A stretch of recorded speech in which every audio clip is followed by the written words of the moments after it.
Welcome to Daniel's Inferno. My name is Daniel. Thank you very much for joining me today. If you have a moment, please like, subscribe, share, join the conversation below. I'd love to hear from you.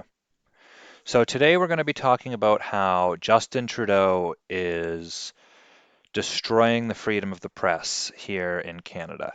And he is doing it to a news organization that I'm not going to say is extremely popular in Canada, but its popularity should not determine its right to be able to cover news.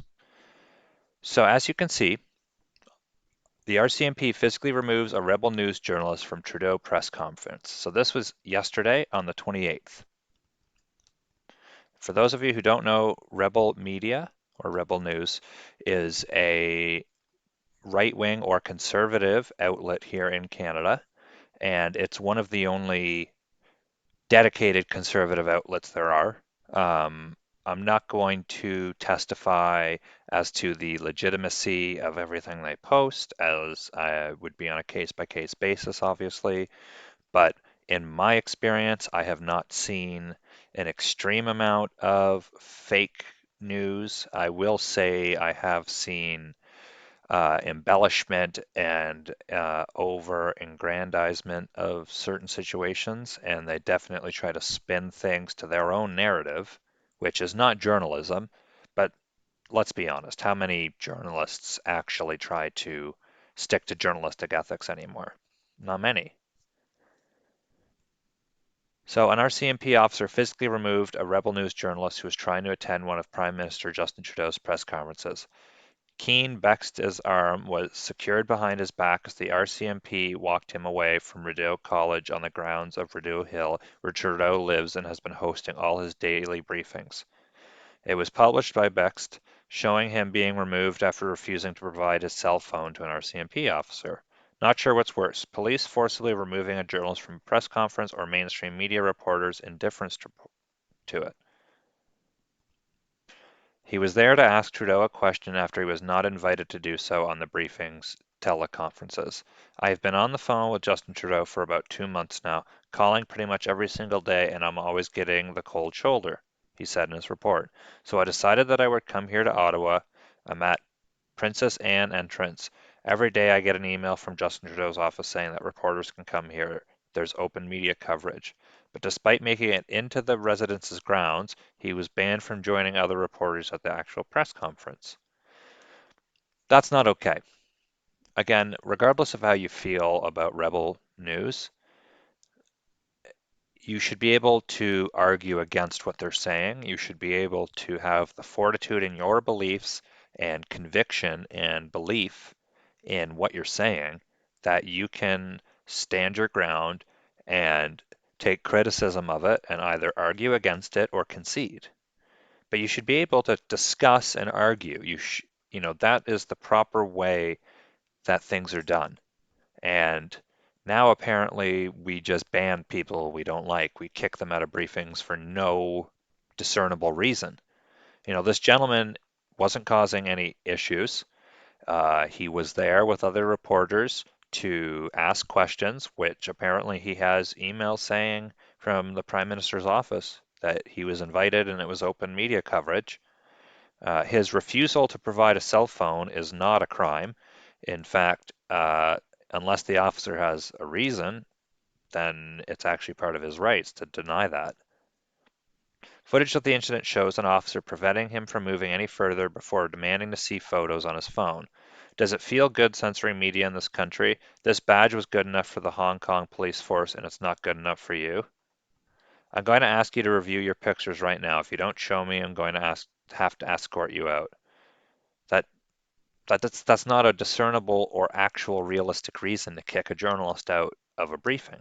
He wasn't causing issue. He was not uh, disturbing or interrupting other reporters by the looks or sounds of it. In fact, he didn't even have the opportunity to ask his question. When he refused, the officer forced his arm behind his back and escorted him off the property. So, critics have accused the Prime Minister of playing favors with media outlets during his daily updates. True North research shows CBC and its affiliates make up a large portion of the questions allowed by the Prime Minister. The journalists take up around 21% of the questions asked during the briefings, while independent outlets were allowed zero. Wow. Rebel News is taking the parliamentary press gallery to court for unfairly barring their journalists from being able to ask questions. I mean, that might have something to do with it. Again, it's not a discernible reason, but the Prime Minister might not be very happy that there's a lawsuit against him. So according to the affidavit, reported by BlackRock's reporter, Rebel News had claimed that the government influenced Canadian parliamentary press gallery governing access to official Ottawa media availabilities has outright banned Rebel News without notice, explanation, or right of appeal. Rebel and True North are both suing the federal government for the Leaders Debates Commission, denying Bext and True North's Andrew Lawton from accessing the government-run debates in last year's federal election. So as you can see, so True North, if you're not familiar, is also a conservative outlet. In my opinion, it has a lot more credibility than Rebel. It's smaller. It's only been around for two and a half years. It hasn't been around for very long, is my point. But again, if you have an open invitation to the media, and they are, I don't care if it's one journalist. I mean, people, this isn't right. This isn't democracy, and this is not what Canada is about. However, because we lack any sort of physical constitution that actually enshrines our rights. So we have the Human Rights Code here in Canada, and that does enshrine a certain amount of rights. However, other rights are extremely vacant and are not enshrined in law or are not properly enshrined in law in a way that allows Canadians to freely go about their daily business without constant interruption from the government.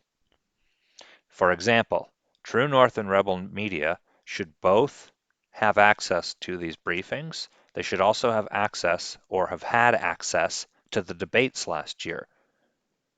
Now, Justin Trudeau, when it came to the debates last year, was just, there were almost no debates. In fact, he outright refused to go to a monk debate. I did a video a few months back on that, and if you're interested, you can go watch that. However, this is egregious. This really goes against what the spirit of Canada is about. And I truly believe that if you disagree with what Rebel News or True North or any media outlet is putting out there, then you should be able to factually argue your point and prove that they are wrong and you are right. I mean, that's that's how we've based our entire existence and how democracies run. And just because we have this virus and the lockdown going on does not mean that all rights and all bets are off. You know, Justin Trudeau has really tried to take advantage of this situation and tried to push it to his own goals. I mean, Canada is about to host some sort of UN virus summit here, and Justin Trudeau's just losing his mind about it. He's so happy. Justin Trudeau is not a proper leader. He does not care about Canada. He cares about power. He cares about himself. He cares about what his agenda is. People do not agree with this type of censorship overall. All right? There might be a small minority, but I know people who are liberal here in Canada who are on the left who would argue against this type of censorship and who would agree with me that argumentation is the proper way to go. As always, I thought I'd show Twitter's reaction to this from yesterday.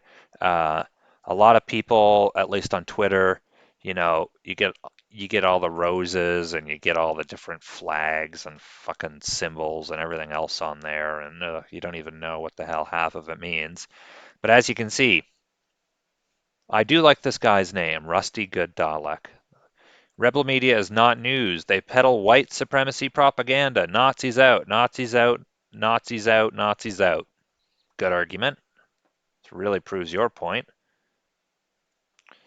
Publishers, legitimate investigative journalism, and well-researched sourced factual articles. Rebel News posts bigoted diatribes, complete fabrications, conspiracy theories. Useful idiots say they're the same.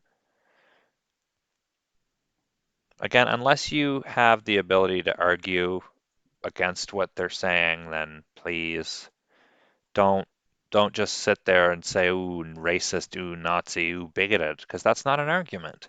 In fact, that's getting old. A lot of people, a lot of moderate people, either the left, middle, or right, regardless of where they are on the spectrum, but moderate people are so sick of hearing that.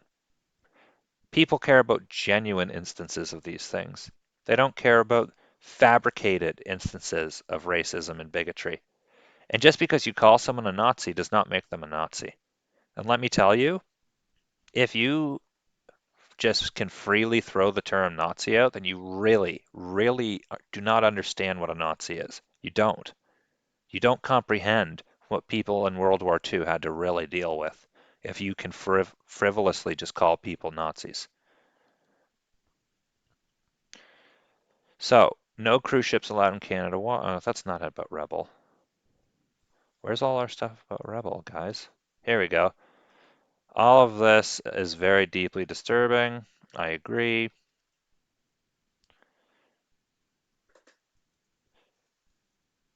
All of this is just people's back and forth, as you can tell. Just Rebel media is stupid. In the case of Chinese people, there will always be a few racists. You can't eradicate it. Some people are sick in the head. With indigenous people, it's the same. As for their water supply, that's not racist. It just needs to be. What does that have to do with Rebel media? Oh, here's the same guy, Rusty Dalek. Firstly, Dalek obey no one. Secondly, Rebel Media is a white supremacy podcast. That's not an argument. Confronting defendants and their attorneys outside of a courthouse, Rebel Media host Laura Loomer storms Shakespeare in the Park and is ejected after saying theater goers are all Nazis like Joseph Goebbels. The Proud Boys were inspired by Gavin McInnes. Literally, the only reason I wish I covered daily briefings as a person is so I could have seen this. Wow. So, as you can see, people are supporting the censoring of the press. Not many people are defending it. And again, I'm not really seeing arguments against Rebel Media. I'm seeing tribal diatribes that don't actually entail any sort of substance. And I'm sorry, but that that doesn't fly. You need to actually be able to argue factually with substance your point. And the ejecting of journalism in Canada like this, I mean, I feel personally that Justin Trudeau sees what's going on in China because they have ejected journalists and they've kicked out journalists they don't like or barred them from the country itself. And Justin Trudeau saying, I need to try to incorporate little, just tiny facets of this into what I'm doing. That's just my opinion. Let me know down in the comments what you think. Thank you all for watching. I'm Daniel's Inferno.